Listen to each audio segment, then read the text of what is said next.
जबकि आम लोग चमकदार पर्दों और खोखले रिवाजों में खोए रहते हैं। वास्तविकता के शिल्पकार पर्दे के पीछे चुपचाप अपनी चालें चलते हैं। उन्हें तालियों की भूख नहीं, उन्हें अधिकार चाहिए, दूसरों की उथल-पुथल पर राज। अधिकांश लोग बच्चों जैसी महत्वाकांक्षा और सत्ता की सच्ची चाहत के बीच के फर्क को कभी नहीं समझ पाएंगे। लेकिन आज मैं आपको 2026 के लिए एक वर्जित रहस्य बताने वाला हूं, जो सिर्फ अंत में खुलेगा। आधिकारिक इतिहास एक झूठ है। क्लियोपेट्रा क्षणिक जुनून नहीं थी, वह एक हथियार थी, एक शक्ति, प्रभाव की ऐसी महारानी जिसकी रणनीतियां छुपी हुई हैं, कुछ चुनिंदा लोगों का इंतजार कर रही हैं जो उन्हें सुलझा सकें। उसकी कला सुंदरता में नहीं, बल्कि वास्तविकताओं को गढ़ने में थी। सच्ची शक्ति मुकुट या राजदंड में नहीं होती, वह इच्छाओं को झुकाने, अटूट समझौते बुनने और दुश्मनों को एक बड़े खेल की मोहरों में बदलने की क्षमता में होती है। क्लियोपेट्रा ये हर कण में जानती थी। वो प्रभुत्व के मनोविज्ञान को समझती थी।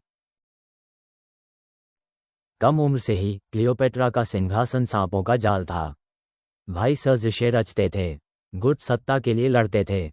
मिस्र, एक बेशकीमती रत्न, पतन के कगार पर था, रोमन भीड़ द्वारा निगलने के लिए तैयार। उसे अराजकता विरासत में मिली। जीवित रहने के लिए उसे सेनाओं से ज्यादा जरूरत थी। उसे धूर्तता चाहिए थी, फारसी तलवार जितनी तेज बुद्धि चाहिए थी। क्लियोपेट्रा 7 भाषाएं जानती थी, दर्शनशास्त्र, खगोल विज्ञान समझती थी, एक पैनी बुद्धि। यह उसकी पहली ढाल थी, उसकी पहली रणनीति। मिस्र एक डूबती हुई शक्ति था, रोम एक बढ़ता हुआ शिकारी। क्लियोपेट्रा समझ गई थी कि तटस्थता एक कल्पना थी, गठबंधन ही एकमात्र सिक्का था। लेकिन उन लोगों के साथ कैसे समझौता किया जाए जो तुम्हें शिकार समझते थे, जो पहले से ही तुम्हारे पतन के लिए लालायित थे?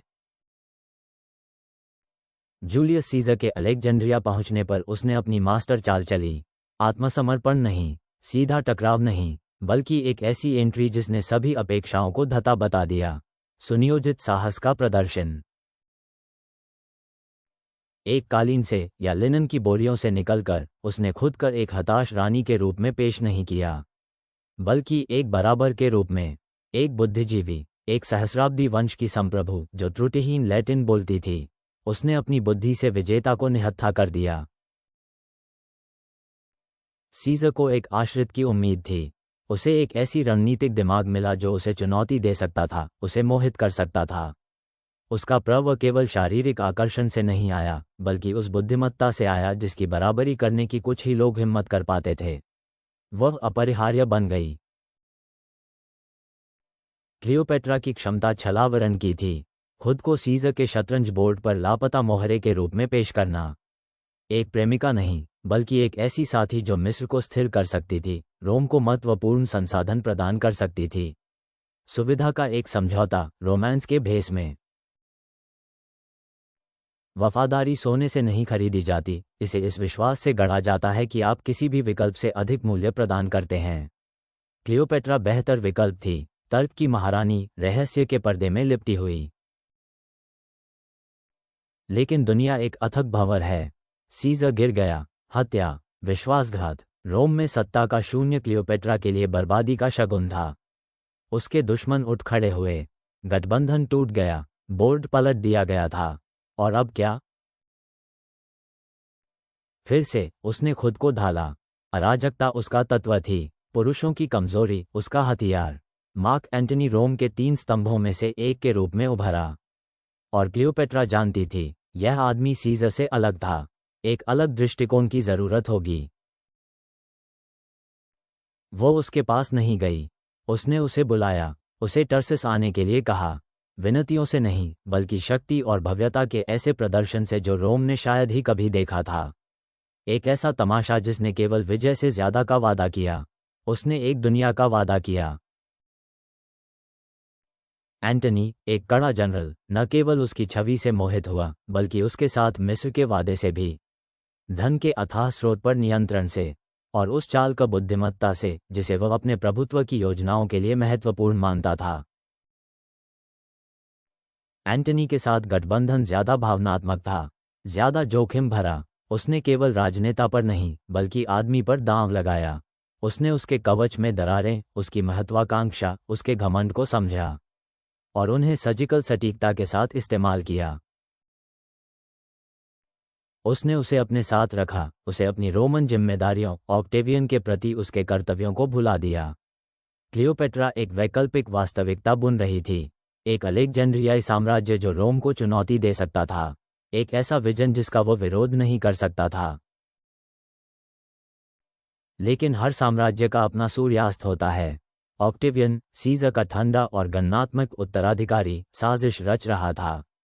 वो जुनून का आदमी नहीं था, वो शुद्ध रणनीति का आदमी था, और वो क्लियोपेट्रा को रोम की स्थिरता के लिए सबसे बड़ा खतरा मानता था। क्लियोपेट्रा की शक्ति उसके परिवेश से जुड़ी थी। एक बार जब परिवेश ढह जाता है तो प्रभाव कमजोर पड़ जाता है। एक्टियम की लड़ाई अंत थी, बाजी पलट गई, एंटनी की वफादारी परखा गया और वो विफल रहा। अपनी गिरावट में एंटनी ने हेरफेर की गहराई को महसूस किया, या शायद जुनून की तीव्रता जो रणनीति के साथ भ्रमित हो गई थी। सकी बर्बादी आसन थी, और उसके साथ क्लियोपेट्रा की भी। खेल अपने अंतिम चरण में पहुंच गया था। लेकिन क्लियोपेट्रा ने अपनी अंतिम घड़ी तक भी बंदी बनने से इनकार कर दिया, एक रोमन ट्रॉफी बनने से इनकार कर दिया। उसकी अंतिम चाल अपनी स्वयं की मृत्यु, संप्रभुता का एक कार्य था। अपनी खुद का कहानी पर अंतिम नियंत्रण, अधीन होने से इनकार। वो भावना में पराजित नहीं हुई, उसने अपने याद किए जाने के तरीके को आकार दिया। एक रानी जिसने अपमान की बजाय मृत्यु को चुना, प्रभाव की एक महारानी जिसने अपने अंत को निर्देशित किया, पूर्ण नियंत्रण का अंतिम इशारा। यहाँ छिपा हुआ सत्य क्या है? प्रभाव एक अनुरोध नहीं है, यह एक थोपना है, एक मनोवैज्ञानिक शतरंज का खेल जहाँ हर मोहरा, हर चाल, हर शब्द को आपकी इच्छा के अनुसार वास्तविकता को मोड़ने के लिए परिकलित किया जाता है। ये 2026 की अराजकता में टालमटोल, प्रदर्शन की चिंता और फोकस की कमी का आपका व्यवहारिक इलाज है। क्लियोपेट्रा ने लोगों से उसे प्यार करने की उम्मीद नहीं की थी। उसने उन्हें अपनी ज़रूरत महसूस कराई, उसकी बुद्धि से डरने को मजबूर किया, उसकी धूर्तता का सम्मान करने को कहा। उसने अपने लक्ष्यों के घमंड, महत्वाकांक्षा, डर और उम्मीद का फायदा उठाया। गठबंधन बनाना परोपकार का कार्य नहीं है, यह अभिसारी है का एक गढ़ है, लाभ का एक आपसी समझौता जहां आपकी उपस्थिति की उपयोगिता आपकी अनुपस्थिति की इच्छा से कहीं ज्यादा होती है। आप अपरिहार्य मोहरे हैं। प्रभाव बनाने में कठिनाई दुनिया को वैसे देखने में असमर्थता में निहित है जैसी वह वास्तव में है, एक निरंतर युद्ध का मैदान, एक बिना विराम का खेल, जहां कमजोरी को निगल लिया जाता है, जहां धूर्तता राज करती है, जहां सत्य एक उपकरण है। आपकी आवाज आपका हथियार है, आपका मन आपकी ढाल, आपकी प्रतिष्ठा आपका प्रभुत्व। शक्ति के इस बड़े मैदान में भावुकता के लिए कोई जगह नहीं है, केवल परिणाम अथक। क्लियोपेट्रा ने प्यार का नहीं बल्कि रणनीतिक महारत का एक विरासत छोड़ी।